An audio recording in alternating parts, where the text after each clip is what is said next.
এক রাজকন্যাকে ভালোবাসতো এক রাখাল।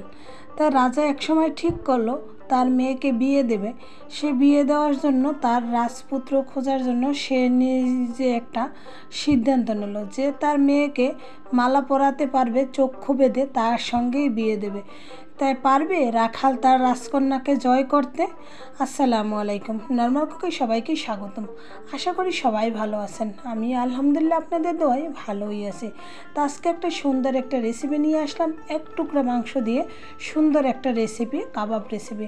তো অবশ্যই ফুল ভিডিওটা দেখবেন, ভালো লাগলে লাইক কমেন্ট শেয়ার করবেন আর গল্পটা অবশ্যই শুনে যাবেন। তাই এক রাখাল ছিল যে সবসময় বাঁশির সুরে তার গরু বাছুরদের সে দেখাশোনা করত।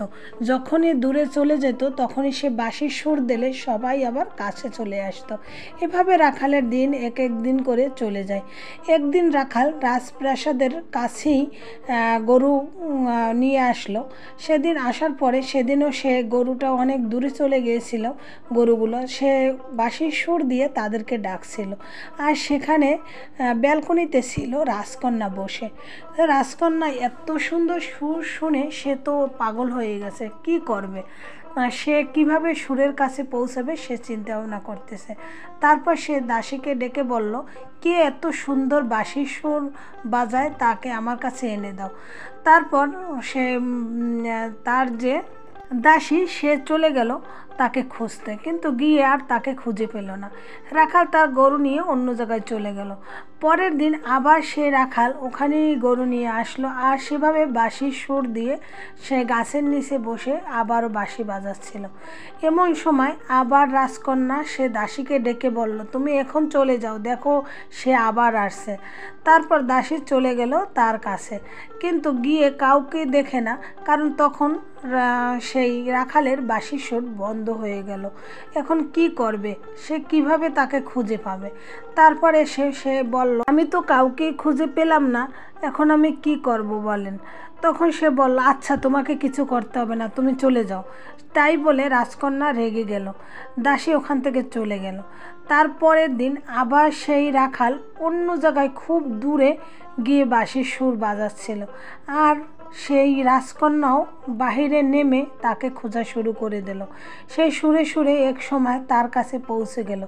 পৌঁছে যাবার পর সে শুনে বসে বসে তার বাঁশির সুর শোনে। এমন সময় তার সুর বন্ধ হয়ে গেল। যখন বন্ধ হয়ে গেল তখন বলল, কে গো তুমি, এত সুন্দর বাঁশির সুর বাজাচ্ছ, আমার তো মনটা কেড়ে নিয়ে গেলে। তখন সে ফিরে তাকিয়ে দেখে মনে করে এটা কি কোনো পরী। সে তো আশ্চর্য হয়ে গেল, বনের ভিতরে এত সুন্দর পরী কোথা থেকে আসলো। সে কোনো কথা না বলে তার দিকে তাকিয়ে রইল। এভাবে অনেক সময়ের পরে সে আর কোনো উত্তর না দিয়ে সে ওখান থেকে গরু নিয়ে চলে গেল। তার পরের দিন আবার সে ওখানে উপস্থিত হলো আর তার আগে থেকেই রাজকন্যা এসে ওখানে বসেছিল। তারপর সে আর বাঁশির সুর বাজায় না। রাজকন্যা তাকে বলে, তুমি একটু বাঁশির সুর বাজাও না, আমার কাছে খুবই ভালো লাগে। একথা শোনার পর রাখাল সে বাঁশির সুর বাজায় খুব ভয়ে ভয়ে। বাজানোর পর সে বলল, তুমি কে? বলল, আমি হলাম রাজকন্যা। এখানে যে রাজপ্রাসাদটা দেখো সে রাজপ্রাসাদের রাজকন্যা আমি। তা আমি তোমার সুর শুনে পাগল হয়ে গেছি, আমি তোমাকে ভালোবেসে ফেলছি, আমি তোমাকে বিবাহ করব। তখন সে রাখাল বলল, এটা কখনোই সম্ভব না। তেলে আর জলে যেমন মিশ খায় না, তেমন তোমার সাথে আমার সম্পর্ক কখনোই মিশবে না। একথা শোনার পর রাজকন্যা বলল, আমি যা চাইছি কোনো দিন আমার বাবা আমাকে তাও অপূর্ণ রাখে নেই। তখন সে বলল, না, এটা তুমি যা বললা তাটা ঠিক বললা না। এখন গিয়ে তোমার বাবাকে বলো, তোমার বাবা কখনোই মেনে নেবে না আর আমাকে তারা হত্যা করে মেরে ফেলবে। এ কথাটা শোনার পর রাজকন্যা মনে মনে ভাবলো কি করা যায়। তখন সে রাজপ্রাসাদে গিয়ে আবার ভাবতে লাগলো, এখন আমি বাবার সামনে কিভাবে এই প্রস্তাবটা দেব। আর রাখালকে বলল, তুমি প্রতিদিন আমাকে বাঁশির সুর বাজাবে। তখন থেকে রাখাল প্রতিদিন ওখানে আসে। আসার পর সে প্রতিদিন ওখানে যায়। এভাবে করতে করতে দিনটা কেটে যায়, অনেকগুলো দিন, বছর কেটে যায়। তখন সে ভাবলো যে এখন তো আর এভাবে সম্ভব না, আমি তোমাকে বিবাহ করব। তখন রাখাল বলল, কিছুতেই সম্ভব না, তুমি এভাবেই আসো, আমাদের প্রেম এভাবেই চলুক, বিবাহ করার দরকারটা কি?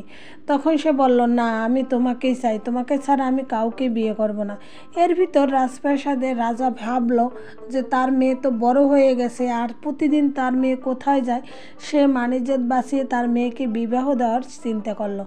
সে বলল তার মেয়েকে ডেকে, মা, আমি তোমাকে বিবাহ দেব, তুমি কি রাজি? তখন বলল, বাবা, হ্যাঁ, আমি রাজি, কিন্তু একটা শর্ত আছে। তখন বলল, কি শর্ত? বাবা, আমি কালকে সেই শর্তটা আমি তোমার কাছে বলবো। তখন রাজা ভাবলো, আচ্ছা ঠিক আছে মা, কালকেই তোমার কথা শুনবো।